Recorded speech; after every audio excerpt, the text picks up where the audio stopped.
Well, very good. Well, let's move on, gentlemen, to our first discussion point today, and that is identifying where AI can make a high impact difference. It's estimated that AI adoption in chemical R&D can reduce experiment cycle times by up to 30%, and of course, unlocking faster innovation. So let's pinpoint the areas where AI will deliver the most significant operational and business impact. Now, Kyle, from your experience in materials informatics, where have you seen AI deliver the most significant impact in chemical processes and why? At Citrine, we really put a lot of effort and focus into attempting to measure value, right? Sort of per se, putting our money where our mouth is, in making the claims about our software that it drives value for our customers.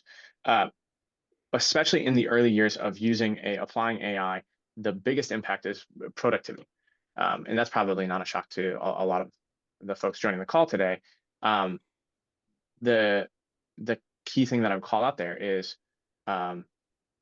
you can measure the productivity. You have to measure the productivity, because when you start to measure the productivity, it's pretty astounding, especially once you start to scale AI across organizations. And specifically what that looks like in chemicals, especially in chemicals R&D, but it's also true in other functions of chemicals like manufacturing operations, is things that yesterday took you, for sake of example, months to complete will now take you weeks. Things that took you weeks will now take days, because the AI can help you to get to those outcomes faster by sort of considering all the potential variables that went into driving those outcomes historically, and being able to navigate to the answer a bit faster.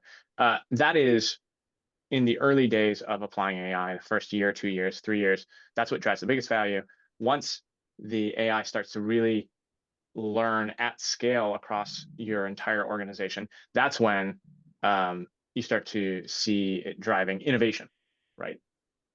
More competitive products that get to market faster. So for anybody that's in R&D, those are the really big growth drivers for any one of our companies. When you can create a new product that's significantly more competitive than anything that's already out on the market, and you can get it to market long before your competitors do, right? So just the real quick summary is, first few years, productivity is typically the biggest driver, as well as maybe some cost engineering.